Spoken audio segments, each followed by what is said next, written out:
नमस्कार दोस्तों, राज्य व्यवस्था प्रारंभिक परीक्षा 2023 पार्ट 2 में आपका स्वागत है।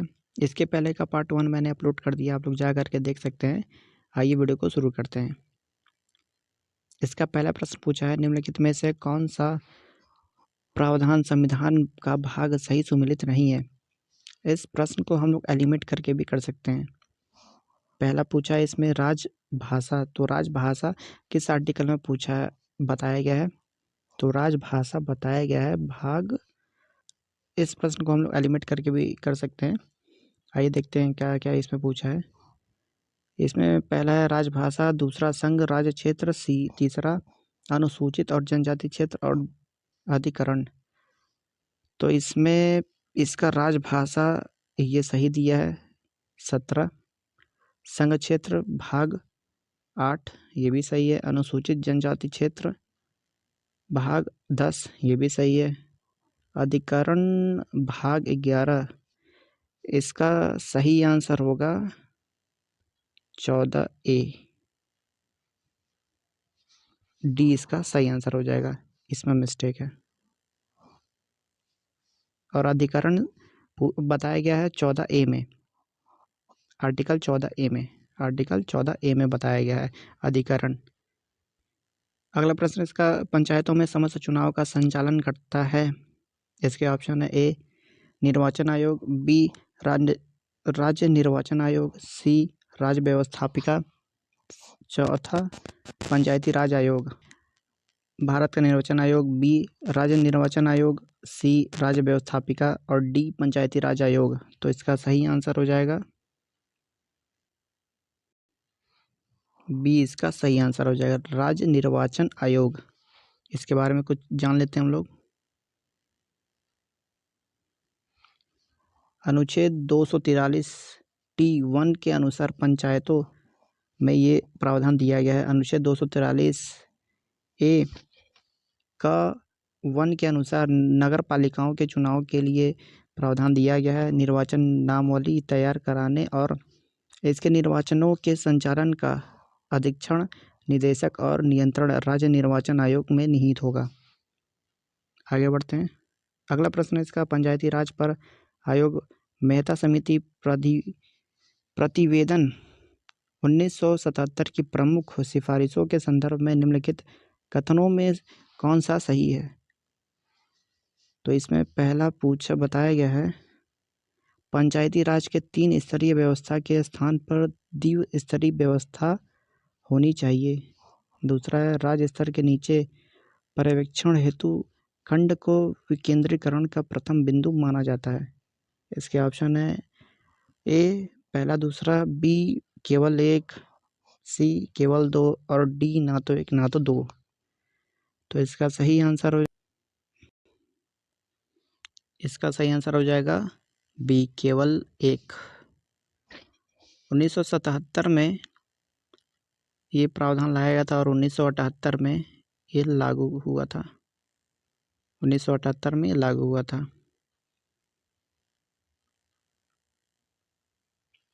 पंचायती राज के 3 स्तरीय व्यवस्था के स्थान पर द्विस्तरीय व्यवस्था की संतुष्टि की गई थी। इसमें जनपद पर जिला परिषद तथा उसके नीचे गांव के समूह पर मंडल पंचायत के गठन का सुझाव भी था। समिति की अनुशंसा थी कि राज्य के स्तर के नीचे पर्यवेक्षण हेतु जनपद डिस्ट्रिक्ट की विकेंद्रीकरण का प्रथम बिंदु माना जाना चाहिए। आगे बढ़ते हैं।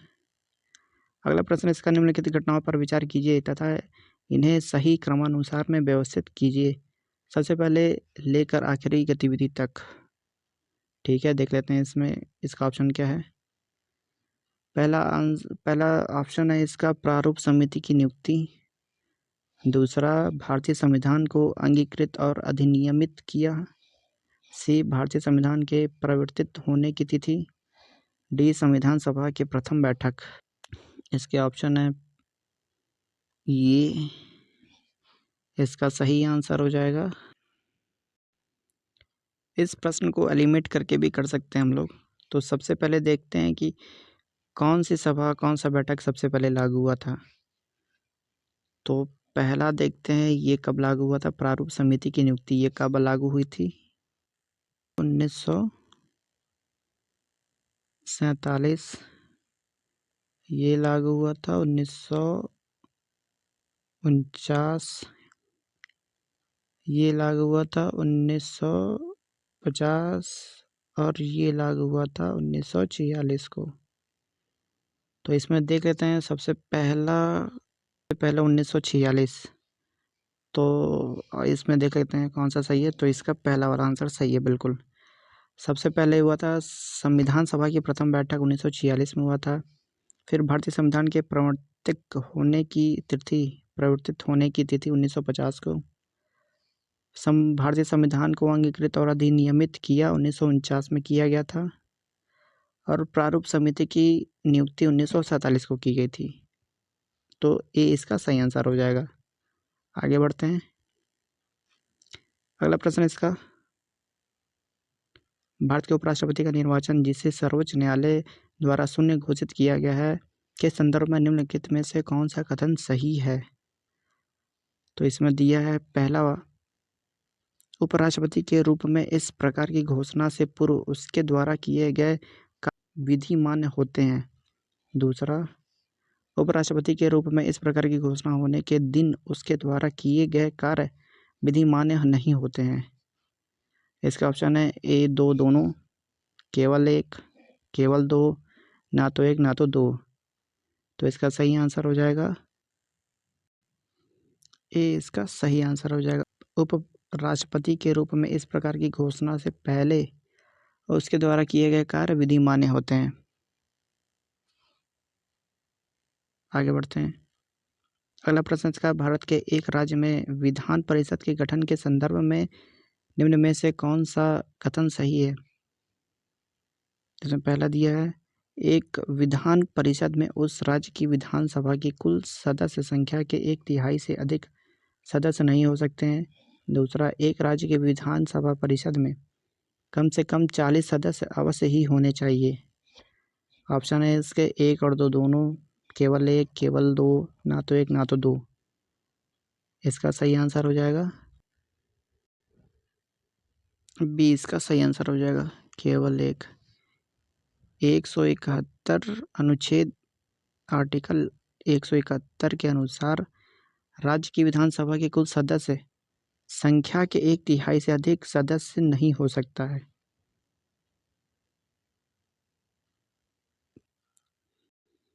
अगला प्रश्न है इसका, नीचे दिए गए कथन में जिसमें एक को अभिकथन एक और दूसरे का कारण आर कहा गया है।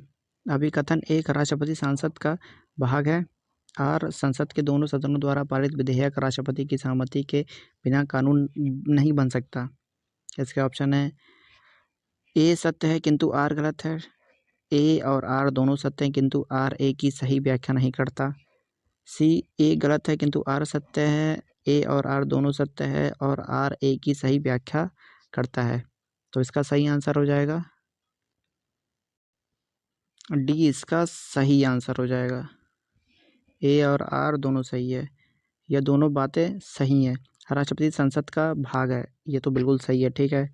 संसद के दोनों सदनों द्वारा पारित विधेयक राष्ट्रपति की सहमति के बिना कानून नहीं बन सकता, ये बात भी बिल्कुल सही है। आगे बढ़ते हैं। उच्चतम न्यायालय के मौलिक अधिकारों को हनन करने के लिए रिट जारी करने की शक्ति संबंध में 2 कथन दिए गए हैं, ठीक है। इन दोनों को देख लेते हैं क्या है। उच्चतम न्यायालय को एक शक्ति प्रदत्त है, ठीक है, कि वह बंदी, प्रत्यक्षीकरण, परमादेश, प्रतिषेध, अधिकार, परीक्षा और उत्प्रेषण रिट जो भी मूल अधिकारों को लागू करने के लिए समुचित हो उस रिट का प्रयोग कर सकती है, ठीक है। दूसरा देख लेते हैं क्या है। संसद को अधिकार है कि वह कानून बना सकती है, ठीक है। किसी भी न्यायालय को अपनी आधिकारिक स्थानीय सीमाओं के भीतर उच्चतम न्यायालय की दी गई इन शक्तियों का प्रयोग कर सकता है।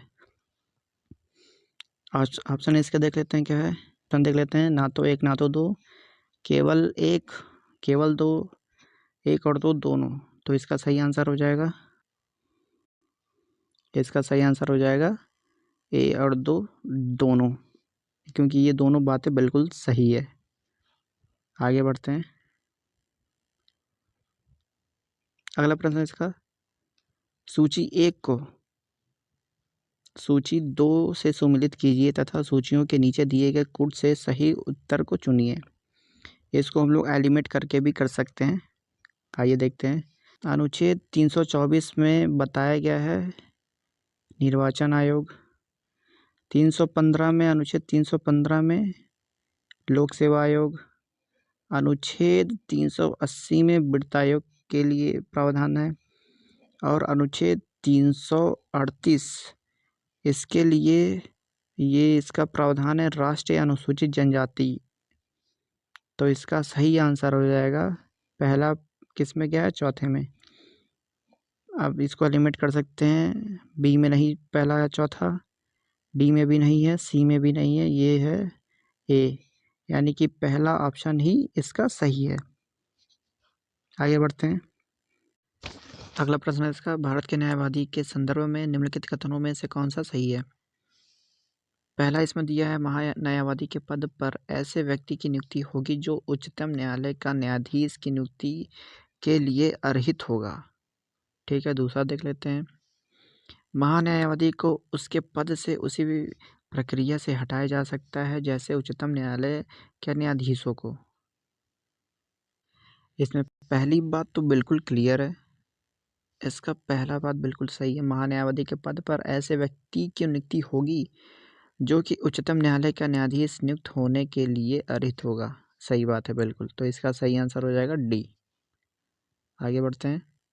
अगला प्रश्न है इसका, संघ वित्त आयोग के संदर्भ में निम्नलिखित में से कौन सा कथन सही है। पहला इसमें दिया है, वित्त आयोग में एक अध्यक्ष तथा 6 सदस्य होते हैं। बात बिल्कुल गलत है। ठीक है, क्योंकि इसमें एक सदस्य और एक अध्यक्ष और 4 सदस्य होते हैं। ठीक है, टोटल मिला करके 5 लोग। ठीक है, दूसरा क्या है ये भी देख लेते हैं। दूसरा इसमें बोला है, यह अपना प्रतिवेदन किसी नीति आयोग को प्रस्तुत करता है। यह अपना प्रतिवेदन नीति आयोग को प्रस्तुत करता है, नहीं, ये बात बिल्कुल गलत है। ये अपना प्रतिवेदन या फिर कोई भी बिल, कोई भी बात, कोई भी कुछ भी होगा, कोई भी आवेदन, ये सीधे राष्ट्रपति को ही प्रस्तुत करेंगे, राष्ट्रपति को ही प्रस्तुत करते हैं। तो इसका सही आंसर हो जाएगा डी, केवल एक, क्योंकि इसमें सिर्फ पहला बात ही करेक्ट है। आज के लिए बस इतना ही, मिलते हैं आपको राज्य व्यवस्था की अगली वीडियो में, पार्ट 3 में। धन्यवाद।